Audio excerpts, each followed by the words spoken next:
Hello and welcome back to Podcasting as Praxis. I'm David, my pronouns are he and him. I'm James, my pronouns are they and them. I'm Jamie, my pronouns are he and him. I'm Rob, mine are he and him. And I'm Alasdair, my pronouns are also he and him. I don't know what to say at this point because we got everything up to this point correct. There wasn't any else. We don't know what to do with ourselves anymore. Yeah, you sprung this fucking intro on us as well, so I don't know how we managed that. Yeah. It's just when we've got no time to react, like we just go to podcasting default. So clearly this is a way forward. Just like, we're cooking dinner and suddenly we just hear David's voice going, "Hello, welcome to Podcasting as Praxis. My name is David and my pronouns are he and him," and we just go like Manchurian Candidate style into pod recording. When we walk into becoming podcasters all of a sudden, it's like the moon peeping out from behind the curtains. Clouds, whatever, those things. The Sky moon curtains. peeping out from behind the curtains, okay. Sky curtains. That's the thing. It wouldn't even surprise me if that's actually what the Dutch literally translated to, so I'm not going to fucking question it. Look, just because you don't have my sophisticated grasp of physics is not my problem. It's not the physics, it's the language that we're concerned about. Rob, what is the Dutch? What is the Dutch for sky curtains? Stroopwafel. You mean actually like literal translation, or do you mean the word for cloud? No, like literal translation. Luchtgordijn. Yeah, should be. Fake language. Yeah, Yep. Yeah, not real. 99 luchtgordijn. That's going to be one for like the three people who follow us in German and in Dutch and can understand what the fuck I'm talking about. But it's funny for those 1.5 of you out there. It's very funny. I know you laugh. Yeah, for all of those of you listening in Berghain, hope you enjoy your evening. Oh, anyway, Rob, let's do some news. Yeah. No, I wanted to check in with some friends overseas. I wanted to check in with what I think at this point can reasonably be. Technically, it's what he's doing now. Yeah, this is my own. I'm not your friend. I choose to spend it in this manner.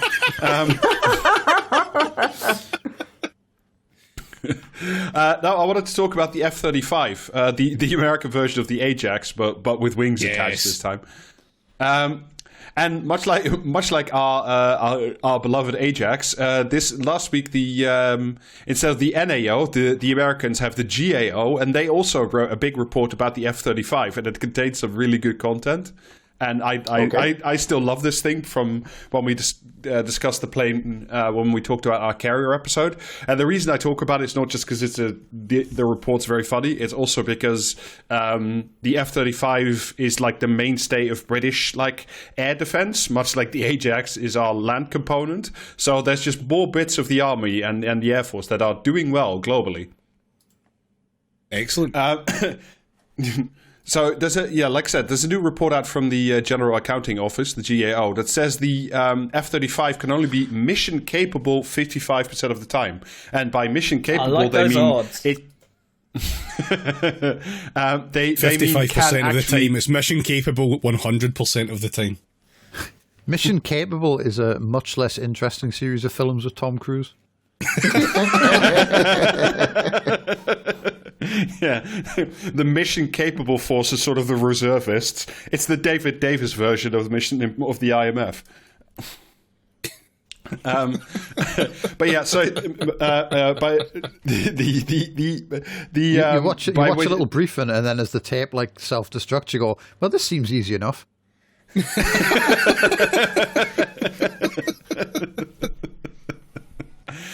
So by mission capable, they mean can actually take off and defend airspace when needed.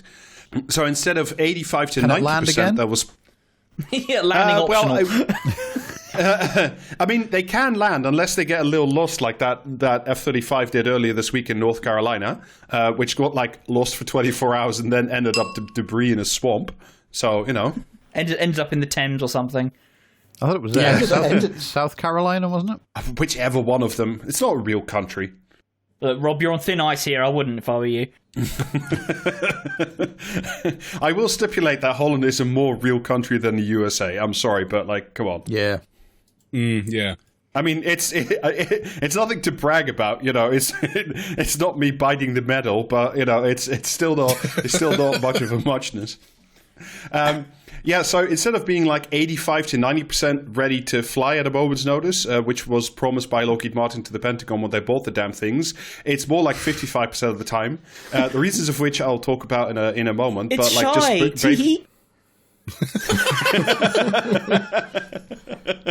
the F-35 body pillow takes a whole new kind of dimension when you. What is the other dimension?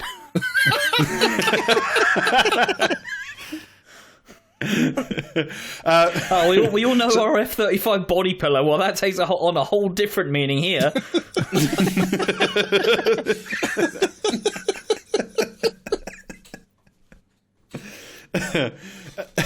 So yeah, each new plane without the body pillow still costs about like $160 billion each. They're still buying new ones, by the way. Well, they have to, but we'll get to it. The total package cost for like the total air like fleet replacement is $1.7 trillion US. 1.3 trillion of which is like not for new planes; it's just to do the maintenance. So the Americans have about 450 of them, which. In terms of the mission capable things that they can use about 250, and the other 200 are down on the ground waiting for replacement parts. Like wings. So that's like the mission capable 55% is like for the fleet as a whole. The F-35A variant, of which the British I think also have quite a number now. I much prefer my interpretation of that 55% number, which is you get into it and you just got to pray that the numbers are in your favour when you try and take off. Every time you go into an F-35, God flips a coin. Yeah, every time you get in an F-35, you have to beat a DC 10 to take off.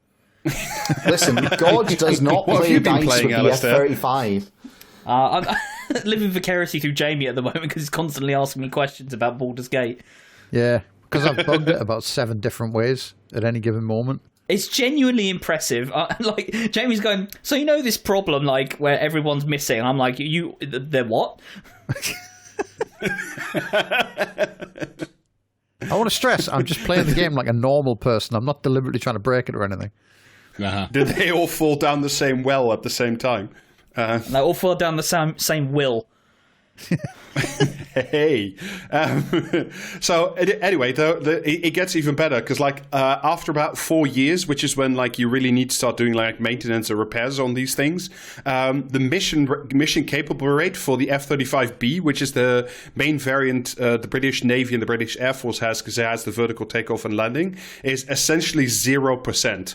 So after 4 years of ownership, the chance of any of your F-35s going up in the sky is essentially 0. And that's mainly because there's a massive queue for spare parts. And then, amazingly, neither the U.S. Air Force nor I think the British Air Force is allowed to repair their own F-35s because they don't have the they don't have the license to do it themselves. They have to wait for an installer. They need to take a lesson out of the all those farmers' handbook where they just start jury rigging their fucking tractors. They just we just don't have a wrench in the right size. That's the problem, isn't it? It's not the wrench being the wrong size. It's like a socket with like 7 corners to it for some reason that just doesn't exist outside of the F-35 is put together using GameCube screws. Yes, absolutely, 100%. So currently, and each of those screws costs $200,000.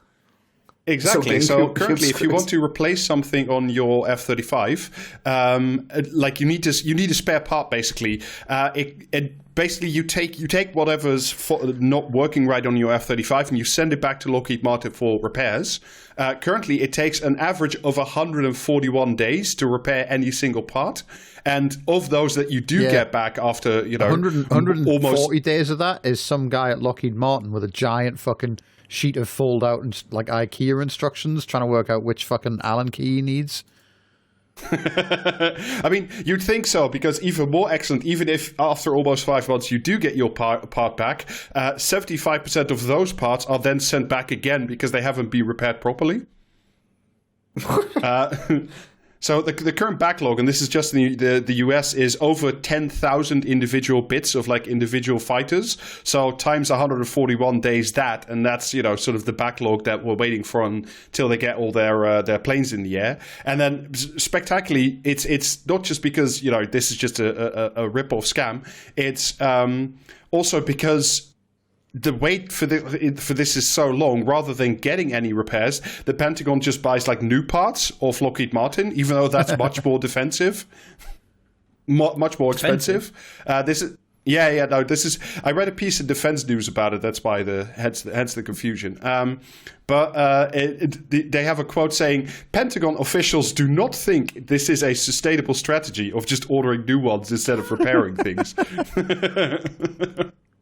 Oh yeah, I'm sure Lockheed Martin are just like, you know, holding their hands up and shrugging their shoulders and just being like, sorry, this is just the way it's got to be.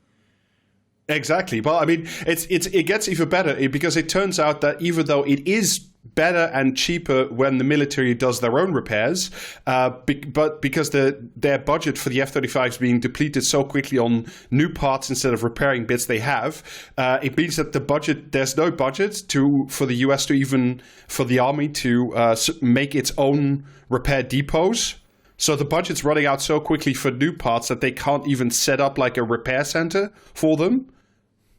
They're constructing the repair depots like the Air Force's own like repair centers is currently 12 years behind schedule. And this is again from Defense News, as the military focuses more on buying new jets rather than new ones rather than repairing current existing ones, which is just fantastic. And not only do they not have the actual repair centers, even the equipment that they do have that you need to like take parts off and like repair things on site, the support equipment itself frequently breaks, according to the GAO, and that's and because the support equipment isn't owned or anything by the Air Force, but rather by Lockheed Martin, they need to get contractors in to fix the things that fix the plane, a process which takes additional months. Which is it's just fantastic. I love this thing so much. So yeah, according to the GAO, by 2036, so many years in the future from now, this contractor-led sustainment of the F-35 will be $6 billion more than the military can afford in that year alone. So if we keep going on track, this thing's going to like explode even more on cost than Christ knows what. Anyway. Yeah, well, America doesn't need hospitals. Will it continue to explode more than it does now in actual fact, like the actual plane? Because, Jesus Christ, you would think that as this program went on, they would like iron the bugs out and it would explode less. Why would you think that? I mean, it's good. It's good that you mentioned ironing out the bugs, James, because like one of the consistent problems that this GL report found is that like the front fell off. What? Yeah, well, also that what the Americans did when they were like buying this plane and the first versions came online, they did it through like a process that's called concurrency. So instead of like fixing all the bugs first and then putting out the plane, they put out like a first lot and then fixed some bugs they found in that one, and then they had like a second generation that was slightly better but still had some bugs, and there was like a third generation and so on and so forth. I was going to say they're patching the planes. That's incredible. Yes, exactly. So let me read again from the Defense News. What they need to do is get modders on the case. Introduce Grot to the F-35. But James, why would you need to know what feet look like to go on a... Oh no. Right, good news, guys. I've fixed the F-35. Bad news, guys. It's got tits now.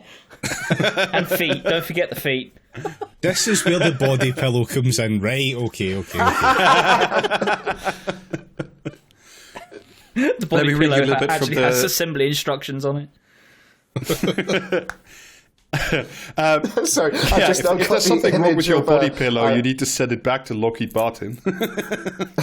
I'm really sorry. I've now just got the image of the F-35 working and flying about, but it looks like Macho Man Randy Savage, and I can't fucking get it out of my head now. It would be another improvement, and it might actually help it fly better as well. Got to send my body pillow back to Lockheed Martin, so I'll just buy a new one to make do. The end result of this sort of open beta test of the F-35 is as follows. So we quote you from the Defense News piece. In case of the F-35 program, the jet has continued to undergo testing and refinement for more than a decade after the first lot was built and delivered to global military services. The plane is now in its 15th production iteration, and the GAO has said that as recent as Lot 12, different repairs and modifications were needed after testing showed major changes were necessary. There are now at least 14 different versions of the F-35 undergoing work at different repair depots. So you don't just have like the ABC variant of the F-35. Within those, you have 15 different production cycle for one. Like you have version 1 to 15, basically, all of which are slightly different, and all of which therefore need slightly different forms of repairs, all of which need to be overseen by contracted guys from Lockheed Martin. It's fantastic. I love this thing so much. Yeah, most efficient distribution of resources, etc. Yeah. Well, I mean, in terms of efficiency, you're not wrong, Alasdair, because like originally the Pentagon thought that like the private sector would be so much cheaper and better at like doing maintenance or repairs. They have literally never asked Did they think Lockheed... that though, or is that just the lie they told to justify giving their mates like billions of dollars? I mean, probably both, because this was like the Bush era, I think. So yeah, 15 years ago, that's about the Bush era. So they were in like a massive like private sector can do everything better kind of vibe anyway. But How yeah, does but because Halliburton get paid for it? It's not Halliburton, it's Lockheed Martin. I think Halliburton might do parts or something, but Lockheed Martin's the main There contractor. it is. No, it's just all this stuff generically came from like Dick Cheney giving money to his mates. So checks out. Yeah, but like apparently this is really great because like they thought that it would be so much cheaper to just like hive everything off to the private sector. They have never actually asked Lockheed Martin to hand over all the technical data sheets that would allow the military to do more of its own like repair work. So even if the air crews want to fix things themselves, they can't because like Lockheed Martin refuses to give them the data, which is incredible. Does that mean the F-35 has not been leaked at War Thunder yet? F-35 War Thunder leak. Not If it yet. wasn't by for the looks lack it. of armed cops at the moment, they'd be busting through your door. We'll get to the armed cops in a little bit, basically. Said the GAO report. At one location, F-35 maintainers have access to so little technical information on the aircraft that they do not fully understand the aircraft or how to troubleshoot common problems. It's not that myth about bees, like aerodynamically it shouldn't fly, but they just don't know how it manages to when it does. Well, that's because bees are the orcs of the natural world. They just do it out of a shared will, basically. Again, this is from the Defense News piece. This is proving a particular problem as the military tries to add a software maintenance repair component to their repair depots. So they're also trying to patch their own software. Lockheed Martin and its subcontractors wrote the fighters more than 8 million lines of code, and they alone handled the management of and repairs for this code. So you can't Is it even in COBOL? Probably. So the government's F-35 program has wanted to take over like this coding stuff for themselves because the military's long done work on similar aircraft by themselves. But the F-35's program's inability to acquire the source code necessary to stay the F-35 software has prevented it from taking over that work. So much Just like get the Mission fucking War Impossible, Thunder guys on it. They'll have it within a week. Yeah. You need to get Tom Just Cruise on mod that your shit. 'Cause planes. Yeah. But yeah, I love this thing because it's just a brilliant piece of work, and it's all salute to Lockheed Martin for just like perpetually leeching money out of the United States government. I mean, to the detriment of schools and health services, I guess, but people don't need that shit. Anyway, returning to the British Isles, but staying in a military sort of theme. So I think last week the popular 1940s sort of revival festival was held alongside the North Norfolk Railway Steam Back to the 40s event, which is apparently... How did they go back to the 40s? Did they elect two Corbyns?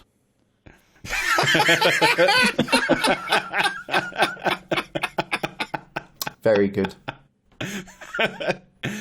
Apparently, this is like in normal years. This is like a semi-normal event for people to dress up like they're in the 1940s and dance to 1940s music and stuff. Well, apparently 25,000 people show up to this thing. I didn't know that. I don't think you can hold an event about going back to the 1940s in England and have it be anywhere near normal. Why are these guys so het up about the Horst Wessel? What the hell's that? It's just part of the traditional music of the era, Alasdair. Don't worry about it.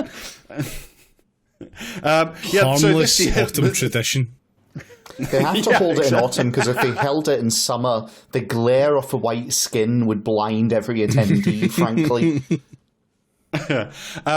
So this year proceedings were enlivened somewhat by, I think it's 10, it was 15 guys who showed up in what can only be described as SS uniforms. Just to...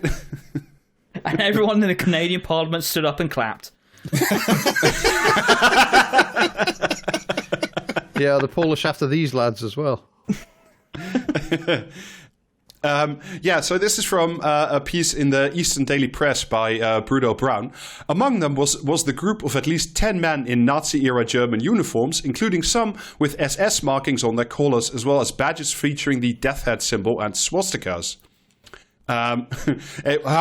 This of course caused gross offense, and the guys had to be like escorted by the police out of town because, people were not very pleased with the literal Nazis showing up at their thing.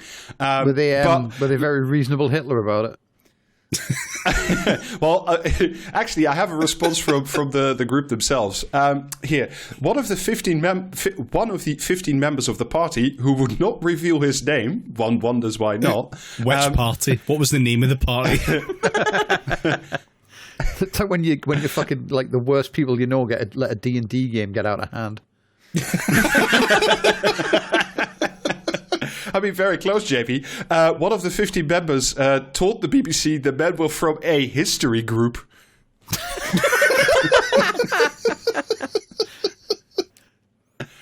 Nothing from the Allied side, though.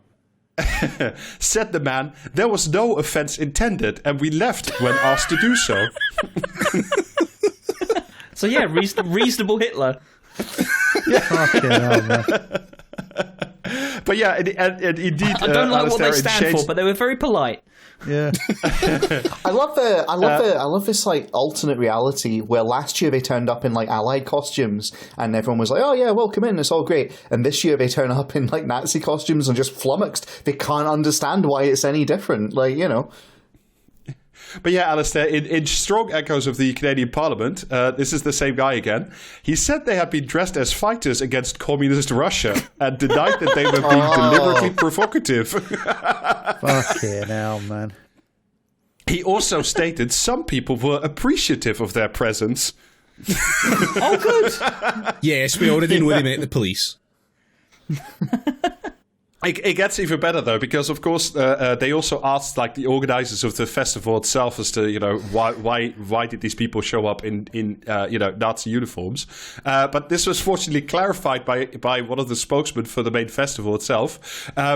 A spokesman for the main festival organizers says German uniforms are permitted so long as they do not promote the Nazis. He claimed the incident had been. You should come dressed as a fucking milkman or something.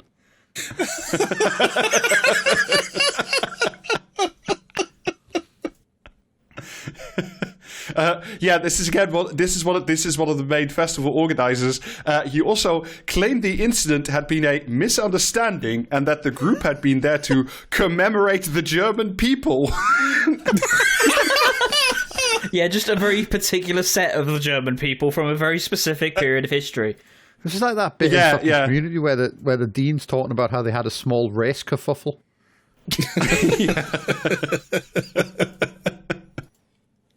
Weirdly enough, all these guys with their swastika tattoos are all saying that they were going to turn it into a maze eventually. But yeah, again, this is from the Eastern Daily Press bit about it. They interviewed one of the locals who actually saw these guys cavorting around. According to one local who'd lost family in... He kept trying to show me how to do the cool S, but using only 3 lines. It's not racist, it's a rune. Dad.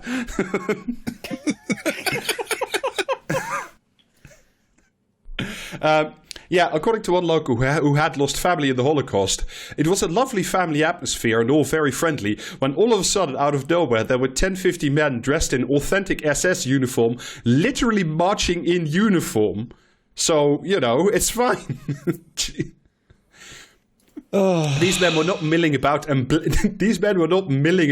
blending in among the people. They were marching and making a demonstration. It was frightening. So of course, the response of the fucking literal fash, not the the literal fash reappearing on the streets of Britain is just like, oh well, they're just a German reenactment society. I'm sure this is fine. I like the implication of what one of these people said earlier, where if they turned up with a sign that says "We are the bad guys," this would have been fine. To be fair, I would still block David Mitchell from any festival he'd want to attend, but anyway, so staying on the theme of the fash today, it's a very thematic scene of nuggets, but in an actually very rare occurrence, one of the Met firearms officers is actually being charged with murder for a change, instead of just getting away with it. A bunch of cops have decided that the prospect of maybe facing a consequence for their actions has caused them to say, well, I guess I'm not going to do it then. And to which we've all said, good. Well, frankly, if they've got nothing to hide, they've got nothing to fear.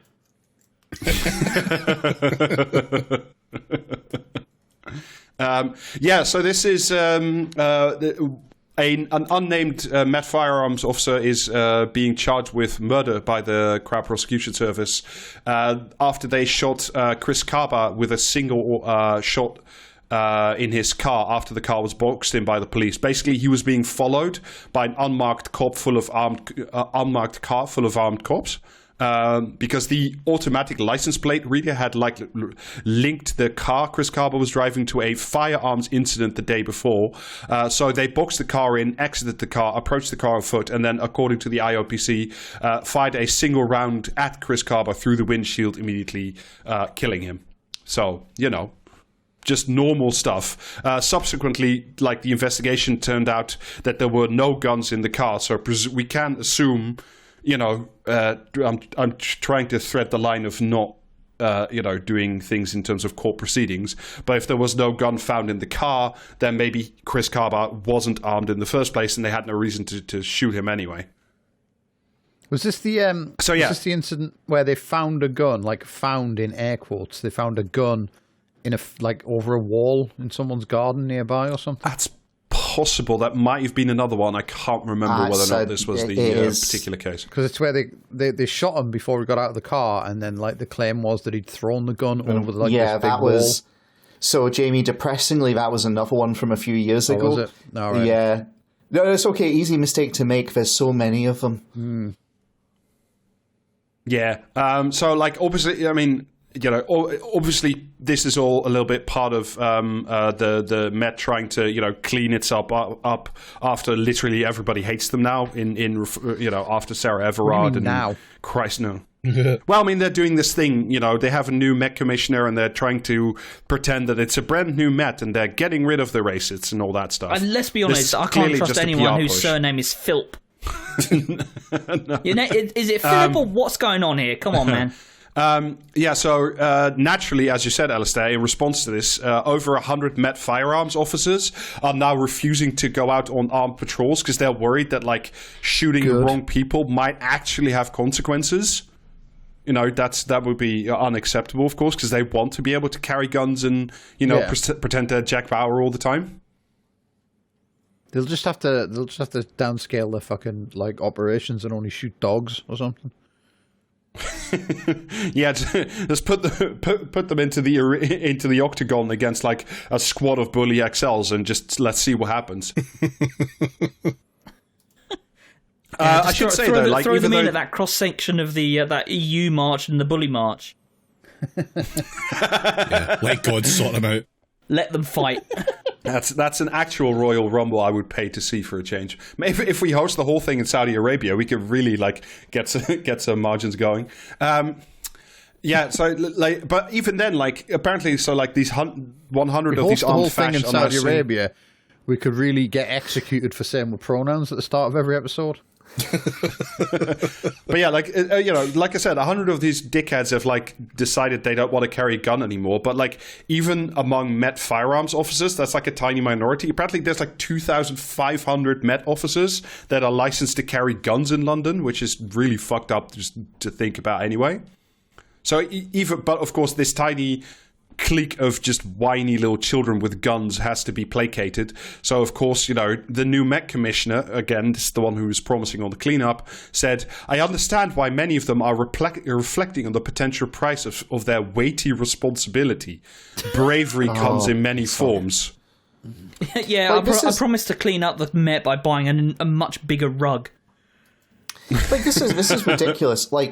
So there's 2,000 officers, you're right, Rob, and that sounds like a huge amount, but then you realise that London's huge, and a lot of it is police officers whose job is just to stand around the airport with their guns, that kind of thing, I thought they were combating the Sharia no-go zones.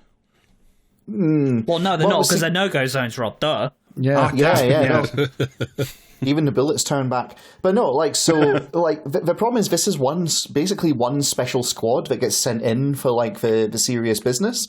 And I can't remember who it was who did the report on it, but there was a report a while ago about their culture where basically they I have that report. I have some. Right. It was the Baroness Casey review. It was the Baroness Casey review about the Met Specialist Firearms Command, MO19. I'll just give you a few highlights from it. With elitist attitudes... it used to be SO19. With elitist attitudes and toxic cultures of bullying, racism, sexism, and ableism, normal rules do not seem to apply or be applied to MO19. Those are normal police rules. I'm sorry to have to tell them this. Wait, so you're telling me that the guys who have a WhatsApp chat called the fucking Punisher Death Squad are not a bunch of stand-up guys? Yeah. There is a widely held view in the command and in the rest of the Met that firearms officers need to be allowed to bend or break the rules. There is a culture of impunity. In a survey of people who had left MO19 between 2019 and 2022, every female respondent reported having been directly impacted by sexist and misogynistic behavior. So, it's these little brave boys that obviously need our protection. In the Met? Yeah, I know. Wow. Fucked up. I know. Shocking. I know. But yeah, of course, our current government, I haven't seen the Labour response, but I'm assuming they just agree with this. More cops, more guns. Cops should be able to murder with impunity. Thank you, Keir Starmer. Right, we can continue with the rest of the news. The Labour response is you should have some super cops that are armed with the fucking flamethrowers or some shit. Yeah. So, of course, the thing that happened immediately after this was first the Met leaking an appeal to the army for, requesting assistance now that they were so many precious boys short. The Great British Solution. Yeah, exactly. So, but that turned out to be not necessary because Suella Braverman, of course, and Rishi Sunak jumped on top of this, saying that there will be a review of the rules of armed policing, which, of course, is just going to lead to more legal immunities for armed cops, much like we already granted intelligence officers and, Ireland veterans or murderers. I was just going to say, they want to get them on that Northern Ireland shit. Oh, yeah, 100%. This is Suella Braverman writing on Twitter.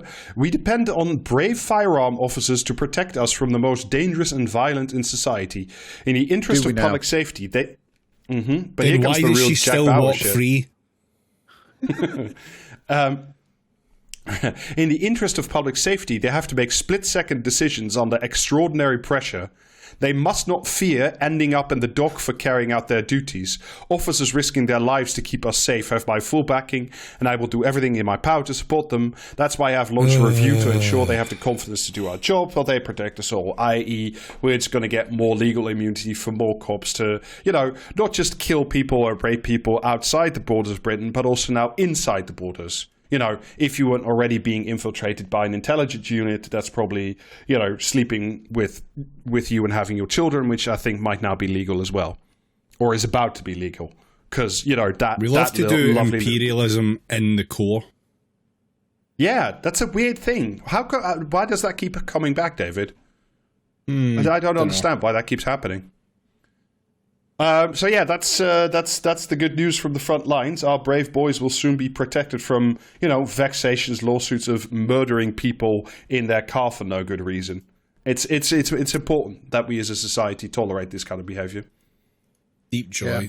Can only hope that MPs continue the time-honoured tradition of taking them on plane trips and then giving them COVID.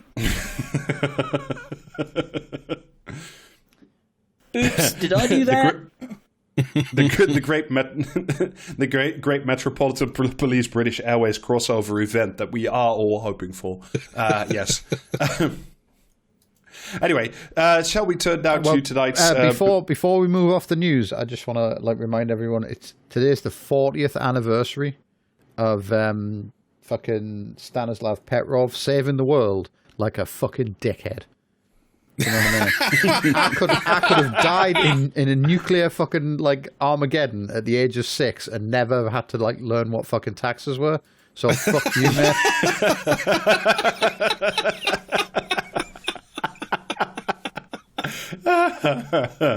Number 2 on my hit list behind that fucking lizard that first crawled out of the ocean all those fucking centuries ago.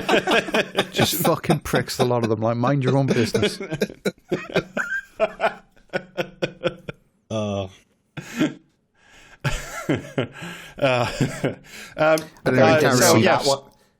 bet he didn't see that one coming on his little fucking radar, did he?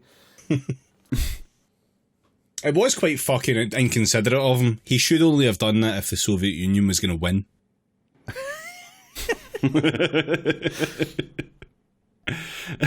So yeah, for tonight's main topic, I thought we should check in with people who are much more put upon these days than they have been in the recent past, and they're tough travails. Here we fucking go.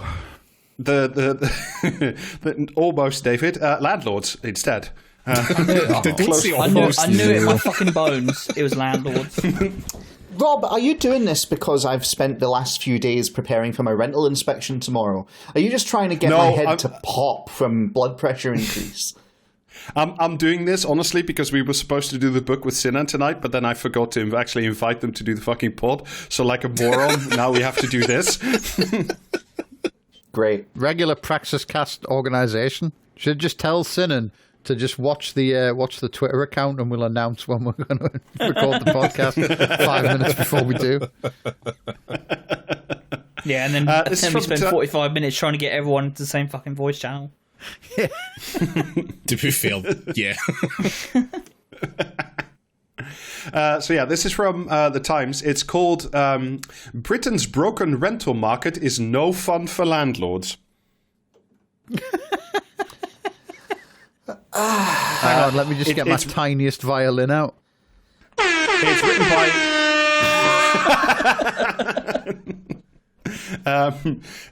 it's written by long-term journalist and also landlord Jane Mulkerins. Pick me begging letters, tax rises and red tape. Letting out a flat shouldn't be this stressful, says Jane Mulkerins. All right. The multiple offers I think it should be more stressful. I can't wait to hear about the begging letters, though. Sure, well, you're in luck, James. Jamie, Jesus Christ, I need to stop doing that. It's okay. At least it's the other way around this time. The multiple offers over the advertised rental price from potential tenants were a pleasant surprise, but I hadn't reckoned on how much the pleading, pick-me personal statements, how much they all admired my flat's aesthetic, were tugging at my heartstrings, as well as stroked my ego. What quiet, careful, non-smoking, quasi-monastic tenants they would all make. My hobbies include being an hopefully. No, this is a quote from one of the letters. Hobbies include being an actual house lover and a plant mum, curling up on the sofa with a book, wrote one, before going on to enthuse about the gorgeous, read completely standard, gas stove. So, just like normal. Like, this is normal that you have to write, like, fucking Oliver Twist-style begging letters to your fucking prospective landlord. Well, it's called They the all gushed about Landlord papers for a to write reason. about how weird you are. Yes. They all gushed about the garden, the built-in bookshelves, and the exposed brick, which, to be fair, were three of the features that sold it to me 14 years earlier. Another pair of prospective tenants, living with one half's parents, wrote, wanting to take the next step as a couple and move into somewhere we can call home for a long while with our houseplants! ! Again, there are people who have been together apparently for years, living with their parents, and you're just like grossing them up in the fucking paper for a laugh. Maybe they would have told you something about their nice cat if they were allowed to fucking have one. Yeah. 3 days later, on a sunny Saturday morning, 25 applicants arrived over the course of an hour to hustle for a small one-bedroom flat on a busy main road, the site of a recent stabbing. Not recent enough, like.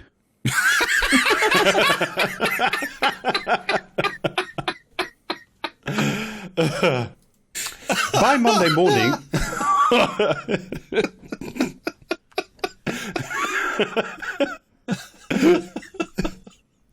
By Monday morning, the agent had collected the 4 offers they considered the best, all of whom were offering more than the advertised rent, brackets an already ludicrous £1,600 per month, and sent them to me for consideration. I'm sorry, but if you're the fucking landlord setting that rent, you're not allowed to fucking call it ludicrous unless I'm allowed to hit you with a fucking van. Like, there have to be limits somewhere. You know what I mean? Words have to mean things. But apparently this bounty of luxury of like supplicants who like crawling on broken glass for your shitty fucking apartment is no longer the joy. Because, the article turns a bit later on. All of that, but also if the landlord themselves described the rent as ludicrous, then frankly, I know. Do you know what I mean? If I needed to live in that house, I'd be seriously testing the limits of the criminal justice system at that point. Well, I mean, in terms of landlords describing themselves, Jamie, I feel like Simon Cowell on a talent show panel. All the prospective tenants were solid, financially solvent. Yeah. And all had written strong personal statements. I had no idea how to choose between them. It was a far cry from the spring of 2017 when, unable to find a single private tenant for the property, I'd let it to a council tenant. I had no objection. I had no objection to doing so. Rent is rent, and everyone needs a home. I mention it merely to illustrate that 6 years ago it was a struggle to fill the same flat that this summer was the subject of a bidding war. Yeah, do you think this is... It's incredible how sad. People... You might think I'm a massive piece of shit, but actually I'm very nice because I considered renting out to someone who was part of the council. Yeah, who just council tenant. Yeah. Blah blah blah. So like she bought it for cheap. Blah blah blah. I'm gonna skip some stuff. Move to New York. Why skip some stuff? My blood pressure's low enough. You know what I mean? Like, give me that little edge up. I moved to New York to freelance for a year or two, brackets 2 years max, I promised my parents, tee-hee, little personal colour, and rented the flat out. When many things inevitably went wrong in my absence, I sent my cousin, who handily has a property services company around to sort it out. Oh, well, that's nice, keeping it in the family. Almost 11 years later, I finally came back, and while I'd been running around the US, my little flat had doubled in value. I had no intention of becoming a landlord again, though. My plan was to sell up and buy a place in Brighton, where many of my friends had moved. But a decade of tenants had taken their toll, so first I needed to spend a year sinking significant time and money into it, tearing up carpets, reflooring, damp-proofing and rendering, plus fixing up the roof, repeatedly. Wait, my question a decade of is... Sorry, no, yes. Hang on, I'm fucking... Yes. Right. Yeah, I fucking... You, a decade of tenants are taking their toll. What they mean is, so for 10 years I didn't do any maintenance of my property whatsoever. And so, woe is me, I had to actually put in the maintenance I should have been doing the past 10 years. Yeah, but they were in America. Cut them some slack. Yeah, it fucking annoys me like because fire a missile across like fucking from one continent to the other with a hammer on the end of it. maybe get their brother who runs a fucking property management company to come out and manage the fucking property. He's in jail. Like the This is where annoying the thing cousin about Vinny needs to come in. the annoying thing about this is like there is, legally the landlord is responsible for the actual maintenance of not the interior, but like the actual shell of the building. So things like damp proofing that they're specifically mentioning, that's their responsibility anyway. That's not the tenant. That's got nothing to do with the tenant. Like you could maybe say the tenants are responsible for the carpet, but frankly, a carpet lasting 10 years is pretty fucking good going. Sorry, right. Have you considered that the landlord is an Uru small bean? I also really like the too low, implication but that mine apparently she let this place out for 10 years to different tenants without in between and for them reflooring, damp proofing and rendering. So just like it was an increasing shithole that got worse over time, and she was fine with it, just snagging the rent and not, doing any of the capital investment you need when, again, you have an investment that can go down as well as up in value. Yeah, but then when she actually wants to sell it and has to like meet people and like, they'll see her face, then she's got to smarten it up because they might think poorly of her if the house is like fucking a shit tip. She's came back after 11 years and it has only merely doubled in value while everyone else's has fucking quadrupled. Yeah. Yeah. With all the work finished life. and the flat finally looking shipshape, I put it on the market in August 2022, excited for my imminent new life on the coast. Well, we all know what happened next. A month later, Liz Truss's disastrous mini-budget sent interest rates spiraling and mortgage approvals plummeting. I hope we both die. Is this Rachel Reeves? Which, in this tale of sad woe, by the way, in this concurrence, that makes this fucking piece of shit landlord one of Keir Starmer's hero voters that they really want for the next election. Yes. Oh, absolutely. Where was this article? Was this the Times? Yeah. No, it's comment. Excellent. Mine is the perfect flat for a young first-time buyer, but young first-time buyers don't stand a chance with 6.5% interest rates and strict stress tests from lenders. Financial instability means even investors and cash buyers are now exercising caution. Yes, the free ride is over. By spring of this year, the flat was still on the market. Viewings had slowed to a meager trickle, i.e. you have a shit place that nobody wants to buy, especially now it's expensive. So I'd come up with a new plan. I'd remortgage the flat, releasing equity to allow me to buy a 2-bed place I'd fallen in love with in Brighton, and I would begrudgingly rent the London flat out again. Oh, beside myself for having to get free money.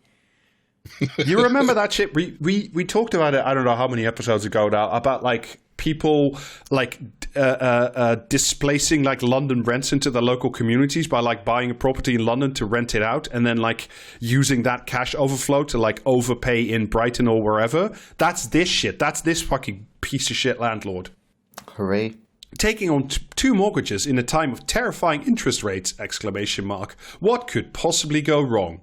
Well, fucking nothing, because you overcharge them. They overpay, apparently. In London, 43% fewer homes are available to rent compared with 2019. And those that are available grow ever more expensive, and that's why I'm comfortable charging over the odds.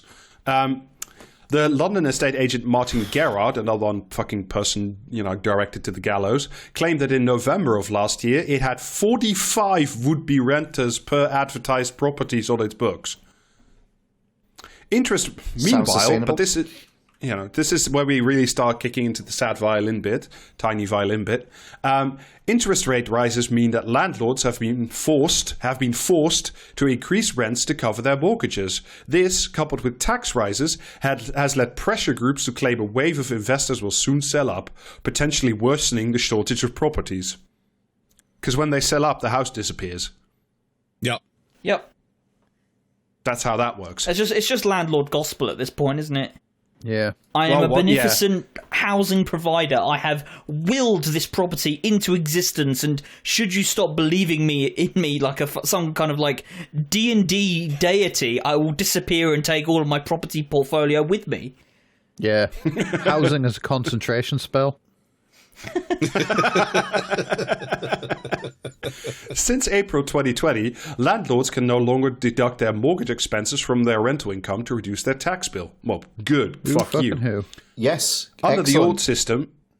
the old system, higher rate taxpayers effectively received 40% tax relief on mortgage payments, but under the new system, they receive a tax credit based on 20% of their mortgage interest payments. Well, boo-hoo-hoo. In short, the tax bill on rental income for higher rate taxpayers has doubled, drastically reducing overall earnings from rent. Well, I hate to say it again, but your house is an investment property and the value may go down as well as up. Fuck you. That's certainly the case for me. Yes, I can charge a frankly obscene amount of money for rent, but I won't be turning any sort of profit because I'm getting clobbered by tax too. A friend revealed last week that she's selling her South London rental flat in a quote-unquote fire sale as her mortgage on it has tripled. With the tax increase, she can no longer even cover her costs. So what you're saying there, that is good. The value of the property is going down. She can't sell it for a profit, which hopefully means that, there's some semblance of small normality coming back to the fucking London property. I mean, there isn't, but, it's better than it going up again in money. Oh, yeah, and this is nothing this will is where we save get the to London property market other than a full collapse. We won't get that. So even just like minor little nudges down the way that makes landlords sad, that's all we can hope for, really. And I'm happy with that.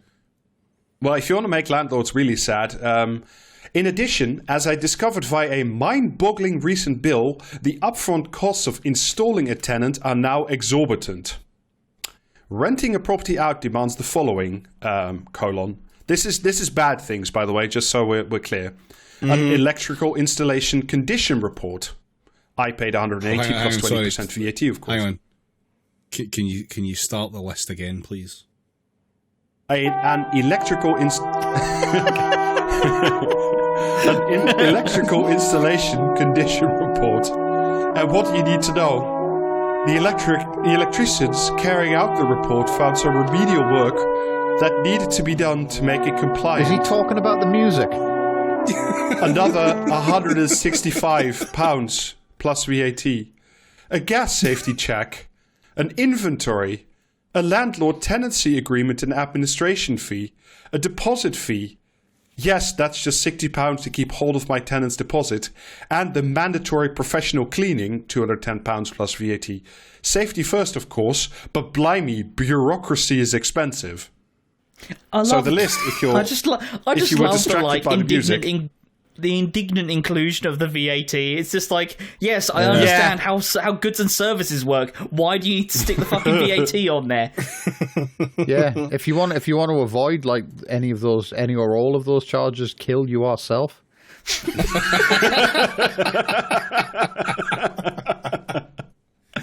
Also, like if you were just curled up in a ball because you couldn't handle the unbearable sadness of being a landlord. Let's just go through that checklist. So you have people. Before now you get a new tenant in. You need to have an electrician come by and check that they're not playing a game of shock wire. That the electrical installation is actually fine, and then some work needed to be done. A gas safety check, i.e., I can't kill my tenants with carbon monoxide poisoning anymore. An inventory, i.e., I can no longer claim that the tenants are stealing the sofa where they really haven't. And then some small pennies for like admin. And they have to pay for the mandatory professional cleaning, which, as far as I know, everybody always just used to like try to dump off on the tenant to have that done, but that's no longer legal to do. Yeah, they always do that, and then it's like, oh well, you say you got professional cleaners in, and I found dust on the windowsill. Curious. That'll be £100 to clean, please.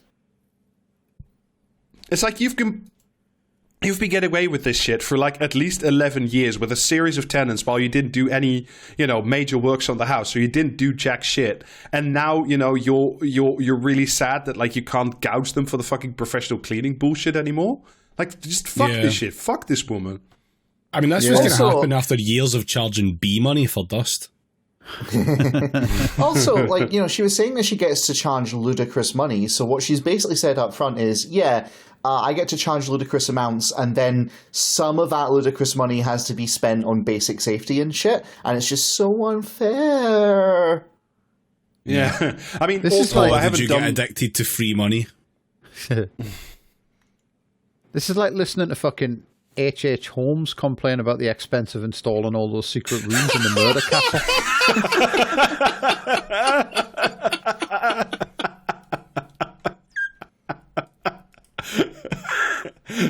Also, I have it on the actual Battle.net, but just like looking at the sums, excluding VAT for the moment, that's less than £1,000.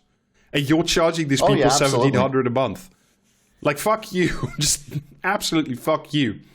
Now that I'm back in the UK, I don't need an agency to manage the property or even collect the rent, but to simply find me a tenant. Have we finally reached the hubris part of the article? But to simply find me a tenant, and I agree to pay 7% of the yearly rental fee for that, plus a renewal fee of 5%. Why are you? Do people simply not just like take an ad out in the paper anymore and then just like that have that be it? Why do you need a tenant finding agency? If there's 40 people at every viewing, why do you need a fucking agency to sit in between? Because they don't want to have to meet the plebs. Yeah.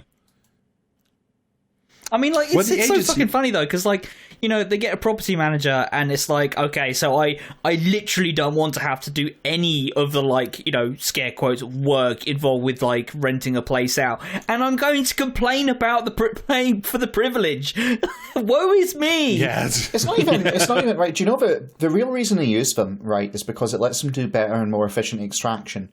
Because if it's for landlord, then they're confronted with human misery, like they said in the beginning with those letters, right? So, I can't do that. Whereas if it's someone who's like a letting agent... you get a soulless husk of a human being, aka a real estate agent, like only below one other person on like the fucking rungs of the most terrible people you ever meet, bailiffs.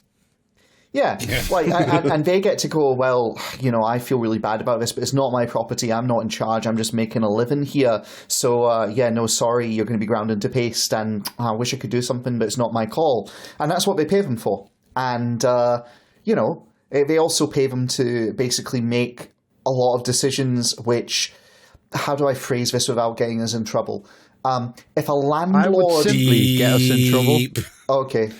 If a landlord, for example, wants to exclude a certain class of tenant or classes of tenant, they're getting hot water pretty quickly. Whereas if they have shall we say, an unwritten agreement, a spoken word only agreement with the letting agencies that they're looking for a particular kind of tenant, then it's much harder for the landlord to be done in court for essentially, excluding, say, people who are black from their tenancies if it's been handled by a letting firm. Like firearms officers, you can't exclude those guys from housing. I mean, you should. They should live in the fucking bin. But that's that's part of why they do it, because the letting agent provides essentially a kind of plausible deniability. Right, so here's this is the bit where the tiny violins get out, because now, the poor landlord is getting screwed by the agency she had to hire to find a tenant, again, which she shouldn't need to. When the agency asked if I'd be happy to give the tenant a 2-year lease with a 12-month break clause rather than just 1 year, I said yes, of course, the longer the better. As a result of that, the mind-boggling bill, some £4,600 in fees, also included, without warning, 7% of 24 months' worth of rent up front. So, you hired an estate agent. What did you think they were going to do to you? Like, they're scum, and they, the leeches fit on your forehead as well as on mine. I don't know what the fuck you were thinking was going to happen. In spite of doing nothing to secure that second year of rent, beyond issuing a longer initial lease, the agency is attempting to charge me for 2 years' worth of fees. I am therefore pushing back. Wish me luck. No. What I'm actually going to do is wish that Wile E. Coyote drops a fucking anvil on you, you prick. To be fair, like if the letting agent and the landlord fight each other to death in the octagon, I'm very happy with that too. Like, I wish both of you perish in the same fight. In the long term, I realize that holding on to my little London flat may prove a sound financial move, but there are many moments where it feels like more of a millstone. And the irony of me being unable to sell it, but able to rent it out 25 times over is not lost on me.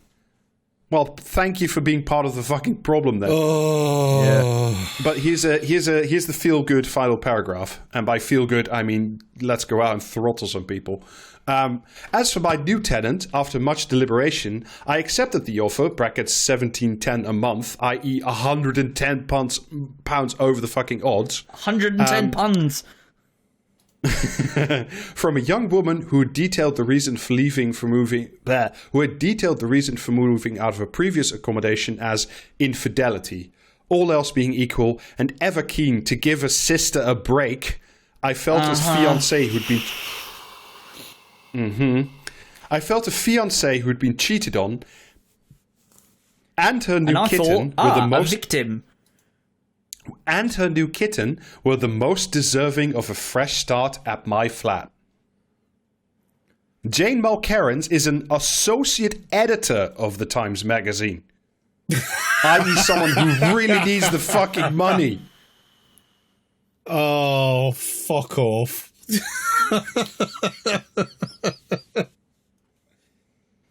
Oh.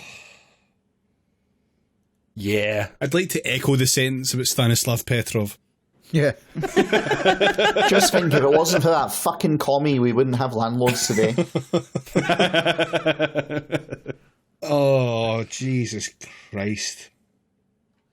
Yeah, I mean, I won't read any of them, but it's the Times and the reply section is all landlords saying, woe is me. And I hope you made a note of all their names. Yeah. yeah, they lists are full. a surprising number of them actually use their full name and like first and last names. First and last name, first line of postal address, postcode, mother's maiden name. Well, speaking of lists, I have a list of pieces of shit that I have extracted from internet websites. So, yeah, I needed a week off from arranging comment or commentariat for very important reasons. Yeah. Are you nearly done with Baldur's Gate, Jamie? I don't know. If it stops fucking, like, breaking, if all the quests just stop dissolving in front of me, you know what I mean? I might get somewhere. Roll better. Every day I like, do something that apparently the designers didn't, like, anticipate. I can understand how they feel. Okay, so... Climate change fanatics insist, despite plenty of evidence to the contrary... The most toxic fandom. Climapedia.net that imposing That net is a zero, very dodgy name. that imposing net zero will bring untold economic advantages, milk and honey all round. Try Like telling not dying when the fucking planet explodes, yeah. Try telling that to the 3,000 skilled workers who are being thrown onto the scrap heap because of the greening of the Port Talbot Steelworks. Collateral Well, damage, they can all come no to doubt. my house and I'll tell them that they were going to get tossed on the scrap heap anyway, that it had nothing to do with the fucking climate change. It's English steel. I don't know what to say. It's been dying for years. Like, I feel bad for you guys, but, like, it's not climate change that's killing your job. It's, you know, many other structural things. Here's the question, though. Since we've now reversed and we're not doing net zero, are they getting their jobs back? Oh, yeah. Good point. Collateral damage, no doubt. A price worth paying to save the polar bears. Once again... because Polar bears, I mean- famously, climate change only affects the fucking polar bears. Once again, I find myself falling back on the wisdom of G.K. Chesterton, who observed that Why when people would you stop do believing that in... in any walk of life, unless Please it's like let me finish. register of sex Please. offenders? Who observed that when people stop believing in God, they don't believe in nothing, they start believing in anything. Wokery, EU membership and net zero have replaced Christianity as our new state religions. Anyone who dissents is considered a heretic to be burned at the stake. Comment or commentariat. Have they spelled Jamie, steak S-T-E-A-K? I'm with Jamie. I'm with Jamie. Commentary at Richard Littlejohn. This is very his brand. This sounds like conservative woman to me. Have you gone over to the dark side, David? I have not. No, this was Richard Littlejohn in the mail. All of our values have been turned upside down by woke. Is this Richard Littlejohn? In order to force equality, it has meant celebrating backwards values, failures, and paranoia while castigating endeavour, achievement, reason, ambition, bravery, and positivity. Hence the sight of George Floyd with angel wings, etc. That's what woke is really. Whoa! Okay. That's what woke is really. The pretense that people with poorer outcomes are only poorer because of the oppressive or malevolent will of people who have achieved more or do more. The police... Woker is thinking that George Floyd didn't deserve it. What a fucking scorcher. The police, the army, business people, wealth creators, etc., are all in the firing line. Soon, it will be homeowners as a more focused target within the white middle classes. Comment or commentariat. Is this that same insane woman from the Times that I just wrote? Commentariat. Is this the same woman? It's commentariat. Yeah, commentariat's got to be. Comment Telegraph. Oh, man. Fuck me. Fair. There is now clear green water between the parties, making life trickier for Sir Keir Starmer. But I hope Sunak realises just how vicious the backlash will be. The blob, the cultural aristocracy, and myriad pseudo-Tories will unleash every dirty trick in the book. Someone needs to take a fucking thesaurus away from this cunt. Broadcasters will continue to be hysterically negative, as will the clerisy. He will be accused of hating the, quote, youth. The church, the left-wing think tanks, big business and charities will continue to condemn him. There will be leaks, resignations and attempts at ousting him. It will be nasty and frenzied, but he must hold firm. Yet by any rational standard, Sunak is merely being pragmatic and realistic. Banning pure petrol cars in 6 and a bit years' time is a dangerously utopian policy that would guarantee chaos, mass impoverishment, power cuts, and a popular revolution. The same holds true for the other policies Sunak is delaying, including the ban on new oil and gas boilers. Comment or commentariat. Commentariat. Fuck, whoever this is. Commentariat. I'm going to go comment so that maybe Rob's statement there can stay in. Alistair Heath Telegraph. Oh, man. Ah, well. Yeah. Right, I have one more. This one is a little bit longer because some people just don't know when to stop writing. Commentariat. Oh, you say that. Have you been to certain comment sections? He has. After a whole fucking story about how this person's brother went to pay for some wine, didn't pay for all of it by accident because they weren't charged, said something after checking the receipt, and then had to go back and pay for it, and then that inconvenienced the people who worked there, and it was obvious and they weren't thankful enough for someone coming back to pay full price for the wine. Okay. Neither worker at that Walmart evidenced any moral engagement with this interchange whatsoever. The quote, right thing to do didn't enter the equation. In kind, the rash of shoplifting ravaging retail in both the US and UK is conspicuously, italics, shameless. True, we've always been saddled with a ruthless subpopulation whose rapacity can only be constrained by the threat of punishment, so when the police don't enforce the law, these folks will run riot. Yet, intensified by BLM looting and COVID lockdowns, which not only untoilet-trained toddlers, but instigated a weird social regression in adults, something is slipping on a grander scale. The moral slippage can't all be due to the retreat of religiosity. Parents can instill a shared cultural ethic in their children without a formal catechism. Comment or commentary?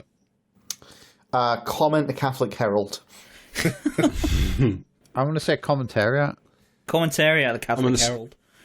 I'm going to say Jordan Peterson. That was commentariat. It was Lionel Shriver. Lionel Shriver. Shut the fuck up. I knew it was the fucking Spectator, like, somehow. Yeah. It had big specky energy. Yeah.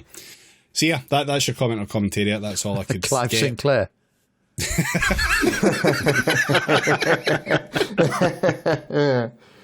Oh dear. Yeah, that'll do that, and that'll do the episode as well. So thank you very much for listening. Before you do, David, there's just one thing.